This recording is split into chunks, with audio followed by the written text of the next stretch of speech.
بسم اللہ الرحمن الرحیم۔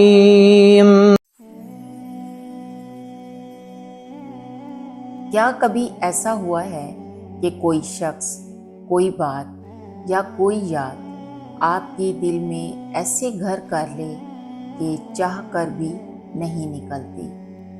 آپ نے لاکھ بار کوشش کی کہ اسے بھلا دیں، خود کو مصروف رکھا، نئے کاموں میں ڈالا، ہنسی خوشی کا ماحول بنایا، لیکن دل کے کسی نہ کسی کونے میں وہ احساس، وہ چہرہ، وہ یاد پھر سے جاگ اٹھتی ہے۔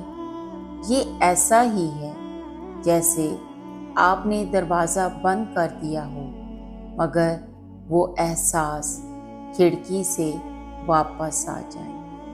ہم سوچتے ہیں کہ وقت ہر زخم بھر دیتا ہے، لیکن کچھ زخم وقت کے ساتھ مٹنے کی بجائے اور گہرے ہو جاتے ہیں۔ کچھ یادیں، کچھ چہرے، کچھ جملے ہمارے دل میں ایسے محفوظ ہو جاتے ہیں جیسے دل کی دیوار پر نقش ہو گئے ہوں، جنہیں نہ وقت مٹا سکتا ہے، نہ فاصلہ اور نہ مصروفیات۔ رات کے پچھلے پہر جب سب سوئے ہوتے ہیں، کائنات خاموشی میں ڈوبی ہوتی ہے، چاند اپنی مدھم روشنی سے زمین کو چھو رہا ہوتا ہے، تو آپ کے دل میں وہی سوال گردش کرنے لگتا ہے، یا اللہ، آخر یہ خیال میرے دل سے کیوں نہیں جا رہا؟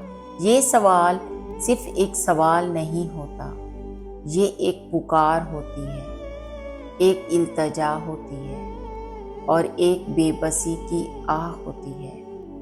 آپ جانتے ہیں کہ آپ نے سب کچھ کر لیا ہے، دعائیں کی، صبر کیا، خود کو سنبھالنے کی کوشش کی، مگر پھر بھی وہ خیال آپ کا پیچھا نہیں چھوڑتا۔ یہاں ایک حقیقت سمجھنا ضروری ہے، ہر خیال، ہر جذبہ، ہر یاد ہمارے دل میں اپنی مرضی سے نہیں آتی۔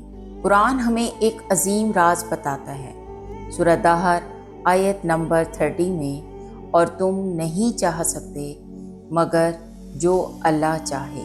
یہ آیت ہمیں یہ سمجھاتی ہے کہ دل کا اختیار بھی اللہ کے ہاتھ میں ہے۔ ہم یہ سوچتے ہیں کہ ہم اپنے دل کے مالک ہیں، لیکن اصل مالک تو اللہ ہے۔ وہ جسے چاہے، جب چاہے ہمارے دل میں ڈال دے، چاہے وہ محبت ہو، یاد ہو یا فکر۔ تو اگر کوئی یاد، کوئی خیال بار بار دل میں آتا ہے تو یہ صرف اتفاق نہیں ہوتا، یہ اللہ کی اجازت سے ہوتا ہے، اور اللہ کسی بات کو بے وجہ نہیں کرتا، اس کے پیچھے کوئی حکمت چھپی ہوتی ہے، کوئی مقصد، کوئی سبق یا کوئی فیصلہ جو ابھی ہمارے سامنے نہیں آیا۔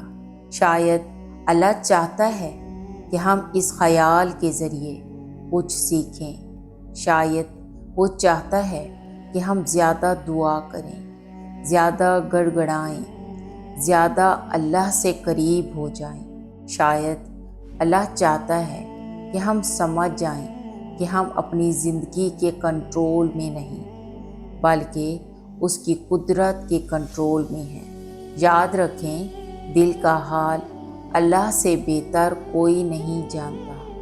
ہم خود کو جتنا بھی مضبوط سمجھ لیں، کچھ احساسات ایسے ہوتے ہیں جو ہماری سمجھ اور طاقت سے باہر ہوتے ہیں۔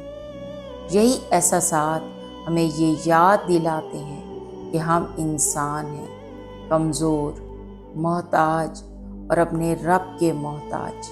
اور کبھی کبھی وہ خیال جو آپ بھلانا چاہتے ہیں، وہی آپ کو اللہ کی طرف واپس لے جاتا ہے، اور آپ کی دعاؤں کو گہرا کرتا ہے، آپ کے آنسوؤں کو پاک کرتا ہے، اور آپ کو